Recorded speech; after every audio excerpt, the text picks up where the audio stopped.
Hello and welcome to Sports Fan Entertainment, here to give you my way too early 2021 NFL mock draft. We are just days after the end of the 2020 NFL draft, and I'm getting some lag. Hopefully the lag can fix itself soon.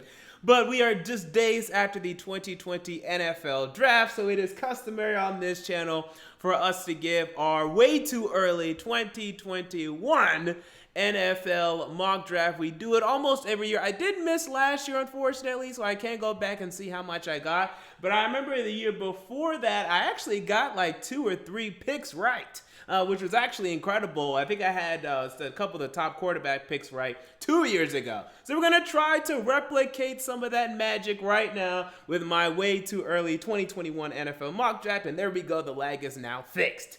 So let's start with this comment, okay, as the first half of the mock draft is already scrolling on the bottom of your screens.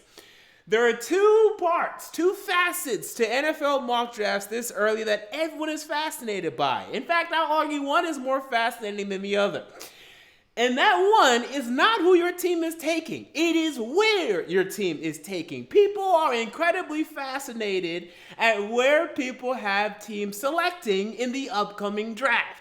Now, if you saw my power rankings a couple days ago, they're very close to my power rankings, but they're not the same because my power rankings, I try to be a little more fair in terms of how the teams did last year, in terms of what they've been doing lately, as opposed to how I really feel how they're going to do the upcoming year. So I'm still giving a lot of credit to the 49ers and the Packers on my power rankings. In my mock draft positioning, not so much. And we can really harp on the order and really focus on the order. Look, everyone believes that their team is going to improve. The only team that doesn't think their team is going to improve are the New England Patriots fans, the 49er fans a little bit. And that's about it. Every other team in the league thinks they're going to improve. Maybe the Texans fans might admit, but that's about it. Everyone thinks they're going to improve. So, look, I know Giants fans, you probably won't be picking top 5 again. Redskins fans, we'll see. Dolphins, we'll see. Don't just worry too much about the order. Let's just pick an order. Just get over it. Okay, it's not that big of a deal. Number 2 when it comes to the order, and you're going to see this when it comes to the second half of the mock draft, which I'm going to display in a moment, I did not care about the playoff teams, okay? I know now that there are 7 AFC teams, that there are now 7 NFC teams, and let me go ahead and scroll past with the NFC, or with the second half of the mock draft side.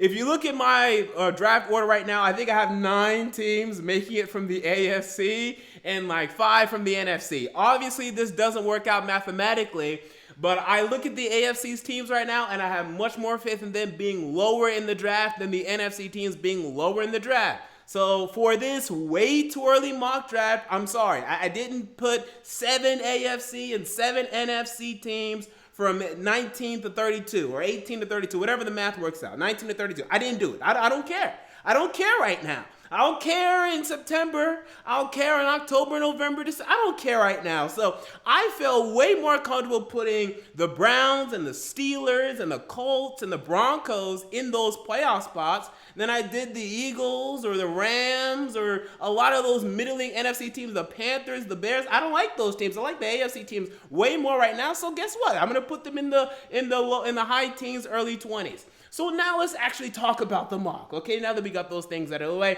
and let's begin, and I'll keep scrolling this past, but let's begin by talking about Trevor Lawrence, okay? So Trevor Lawrence, where is Trevor Lawrence going to go? And I know Jaguar fans are upset because I'm not the only one that has Trevor Lawrence going to the Jacksonville Jaguars with the number 1 overall pick.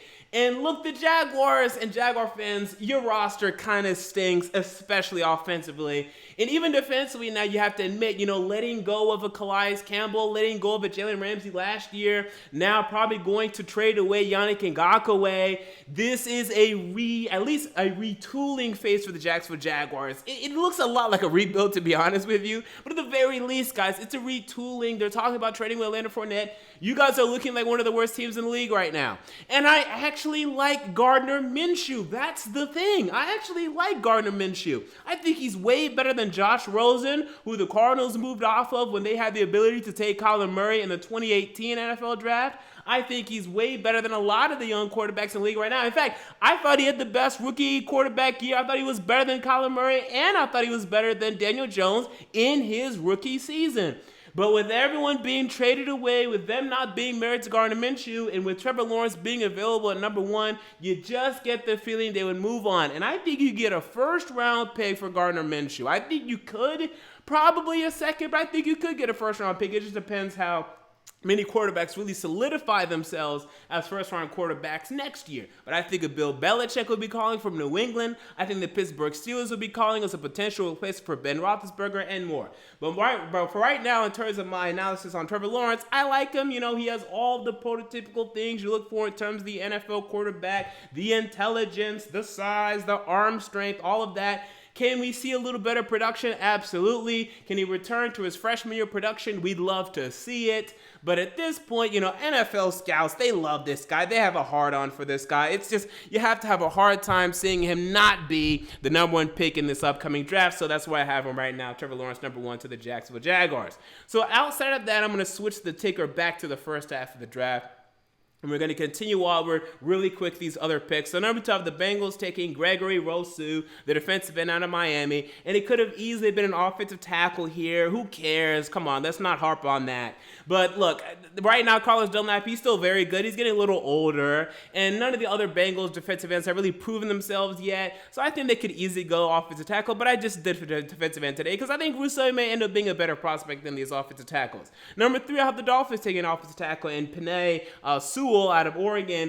And look, I know they just took Austin Jackson in the first round of this 2020 NFL draft, but for right now, I'm not convinced that he is going to be that long-term left tackle. He may end up only playing right tackle, so let's go ahead and put Sewell here, and there'll be more protection for Tua Tagovailoa, who's going to need it after his rookie season. We're working under offensive coordinator Chan Gailey. Number 4, Washington Redskins have them taking offensive tackle themselves and Walker Little. They just traded away Trent Williams. I know they have this Robinson Sr. whatever or Jr.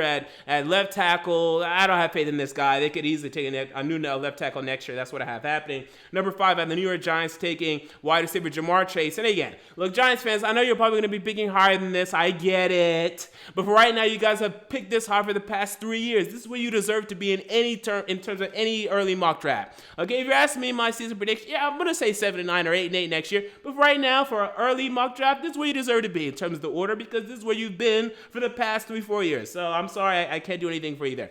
Detroit Lions. Okay, so I think it's just coming to an end with Matthew Stafford, and I don't think it should be. Okay, let me be very clear. I really do not think that it should be coming to an end because I still have faith in Matthew Stafford. I absolutely do, but you just get the feeling if the Lions have another struggling season, they would move on at the quarterback position at that point. You know, enough would be enough, and I'm sure Bill Belichick would come calling. I'm sure the Chicago Bears would come calling. In fact, I think that's what's actually going to happen. I think other teams would come calling for Matthew Stafford, and they'd make a deal, okay? And it would just be too many losing seasons, especially after 3-12 and one season in 2019, for them to again have this porous of a season in 2020. It'd be time to move on for a new quarterback, even though I'm not convinced Justin Fields is particularly that good. But it would just be a new exciting thing in Detroit, and that's what they would need. So I have Justin Fields going to the Detroit Lions at number 6, which would be unfortunate for Stafford, and hopefully he'd be able to have a nice second wave of his career under a different team. Number 7, I have the Chargers taking offensive tackle Samuel Cosmi out of Texas. You know, they lost Russell Okung in the offseason, so this would be a great addition for them as they really didn't get a good replacement for Okung this offseason. Number 8, I have the Raiders taking cornerback Patrick Surtain II out of Alabama. Number 9, I have the Falcons taking outside linebacker Micah Parsons out of Penn State. You know, they still need some more help on the defensive side. I mean, this has been the case for over a decade at this point. So, of course, and slotting any defensive player for the Falcons is a good mock draft. Number 10, we have the New York Jets taking wide receiver Justin Ross out of Clemson. I know a lot of Jets fans are going to be disappointed I don't have them in the playoffs right now. Look, there's a lot of teams competing for those last playoff spots. Again, I have the Steelers, the Broncos, the Browns, the Titans, the Bills, all competing there. And then we're not even talking about the Chiefs and the Ravens, who are, everyone believes to be locks. So the AFC is loaded right now. Good luck getting in. Number 11, the New England Patriots, who easily could have been higher. A lot of people are going to have them top 5 in the mock drafts. I'm not going to go that far. I think if the Miami Dolphins could win 5 games last year, I expect the Patriots to win at least 6 this upcoming season. And I have them taking quarterback Jamie Newman out of Georgia. Now, no one is really having a consensus in terms of the quarterback 3 for this upcoming draft class yet. Everyone is unproven. Hell, even Justin Fields is a little bit unproven, but at least he had a Heisman-esque campaign last year. Jordan Newman, we don't know much about, but he played for Wake Forest last year. He has a lot of things that you have to like when you see right now. You look at his athleticism, you look at his arm shape, look at his build, look at that picture right there. My goodness, the guy already looks like a stud, and we're going to see what he can do for Georgia this upcoming season. God knows Georgia's had disappointing quarterbacks in recent years, but we could see something different here. So, excited to see what we see this upcoming season from Jordan Newman. Right now, I think he would be that next quarterback for the New England Patriots, but we could easily see Brock Purdy here, who we're going to talk about in a second. Kellen Mond, that clown that transferred out of Stanford, KJ Costello. Still plenty of possibilities for quarterback 3, but I do believe at this point that Justin Fields will most likely be quarterback 2. I am pretty solid on that. So with that said, continuing on, who was the next pick that I had? With number 12, that would be the Chicago Bears wide receiver Devontae Smith out of Alabama. And I could have easily had them taking a quarterback here. And I think that's ultimately what I may have. But I think they would trade for a Gardner Minshew or a Matthew Stafford before they drafted another quarterback, I think. Okay, but make no doubt about it. Trubisky's going to stink this year. Foles is going to come in and do okay, but not good enough. It's going to be the exact thing Foles did in Jacksonville. It's going to be another disaster. The Bears do not have their quarterback situation solved. It'll be another quarterback problem and issue and question for the Chicago Bears next season. Number 13, Carolina Panthers cornerback Shaun Wade out of Ohio State. This guy, actually, I think could end up going top 10. I just want to see a little more because he was the number 3 cornerback for Ohio State last year. We haven't seen much yet. We haven't seen enough yet, but I do think we've seen enough to say, hey, he should be a first-round pick at this point. Number 14, Cardinals, they take inside linebacker Dylan Moses out of Alabama. And this guy could also be a potential top 10 pick. Right now, he falls to the Cardinals. And the Cardinals could need some more help to me in terms of their defense. I know they just took Isaiah Simmons, a linebacker himself, but he's more of an outside linebacker in their scheme. Jordan Hicks, after coming back from injury, has not been the same guy. Hassan Reddick has not been who we hoped they would be. So I know they could use another linebacker, so I have one going here. Number 15, Philadelphia Eagles, they take defensive end Carlos Bassam out of Wake Forest. A lot of people are going to be surprised by this, but the guy has a lot of potential. He has the NFL bloodline right now, and I think he can end up going about this high, maybe even higher. 16, Jacksonville Jaguars, they take offensive lineman Alex Leatherwood out of Alabama. This would add some protection for Trevor Lawrence, as the Jaguars' offensive line is still a little bit in flux. I know they have Cam Robinson at left tackle. I'm not sure if that's going to work out. It certainly hasn't been up to this point. And in the middle, they have an Andrew Norwell, and he's been doing all right. And A.J. Cann, I think, should finally be an upcoming free agent now. They could look to finally upgrade their interior offensive line and take Alex Leatherwood here. So looking at the second half of the mock draft once again, so Pittsburgh Steelers have taken Brock Purdy, the quarterback out of Iowa State. I do believe right now he's quarterback 4, maybe even quarterback 3 actually, because I'm kind of projecting when it comes to Jordan Newman. But I think Brock Purdy is going to solidify himself as a first-round, at least second-round pick by next year and have another impressive season for Iowa State. We'll see how he does in the league, though. 18 out of the Browns taking quarterback Paul Adebo out of Stanford. They would need more cornerback help opposite of Denzel Ward. Haven't really found a consistent option there yet, so Paul Adebo could provide that. Number 19, Denver Broncos offensive lineman Trey Smith out of Tennessee. I know they have Garrett Bowles right now, left tackle. Jawan James has not been an impressive right tackle for them. Wasn't an impressive right tackle for the Dolphins. He's only okay. Trey Smith can also play in the interior, so there's a lot of places they could put Trey Smith, but they'd add him to that Denver Broncos offense, which should be improved this upcoming year, but still may not be a top 10 unit, and they would hope that Trey Smith would allow them to be that. Number 20, look at the Miami Dolphins. They take running back Travis Etienne, the running back out of Clemson. Now, some people are going to say this is too high, but I think he's very talented. I think we're due again for a running back that goes, middle of the first round, maybe not top 10, maybe not top 5 again. But to me, middle of the first round, I feel like a team is going to make that investment in Etienne next year, as long as he continues his level of production, maybe even Chuba Howard. Is it Chuba Hubbard? Or what's his name? The running back out of Oklahoma. I can't remember his name right now. But I think Etienne. Right now, I have him going number 20 to the Miami Dolphins. 21, we have the Indianapolis Colts. I'm taking cornerback Israel Mukuamu. And by the way, the Colts are another team that are in that. Oh my God, so many AFC teams that I think are going to be 9, 10-win teams. I think we're talking Texans, Colts, Broncos, Browns, Bills, Titans, Steelers. I mean, it's going to be ridiculous right there. And I think the Titans are going to win the 10 or 11, honestly. But, I'm biased on that. But I think the Bills also could easily win 11. But especially, man, I mean, Jesus, this is going to be a minefield. Here I have the Colts. They don't have many needs. I have them taking a quarterback here. They don't have many needs. They have Rocky Sin and Kenny Moore the second at cornerback. I know. But what needs do you have? I was going to say another wide receiver, but you just took Marvin Pittman Jr. out of USC in this draft just 2 days ago. So you don't need a wide receiver, assuming T.Y. Hilton's so good to go. You don't need a quarterback because you just got Jacob Eason as your developmental quarterback. Don't need a running back because you just got Jonathan Taylor. Offensive line is still good to go as long as Anthony Costanzo doesn't retire. The Colts don't have many needs. So I had them taking a cornerback because I was running out of options. Okay, 22 of the Packers finally taking a wide receiver in Jaylen Waddle. Can you believe it? This probably won't happen, right? Because it's the obvious thing. Because it's what they should do. Take a bloody wide receiver in the first round for Aaron Rodgers. God forbid they take a bloody wide receiver in the first round for Aaron Rodgers. But with Jaylen Waddle sitting there at 22, I think they'd actually do it. I'm probably a moron, but that's what I have. 23 of the San Francisco 49ers, they take an offensive lineman in Creed Humphrey out of Oklahoma. 24, the Dallas Cowboys, they take tight end Kyle Pitts out of Florida. Not really sure who tight end 1 is right now. Some people like this guy. Some people like the Penn State tight end. Some people like the tight end out of Miami. I think right now Kyle Pitts has the best resume and the best potential, so I put him here.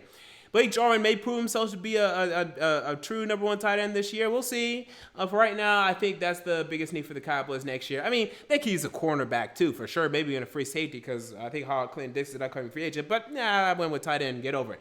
25, you have the Buffalo Bills defensive tackle Marvin Wilson out of Florida State. Now, they don't really need this.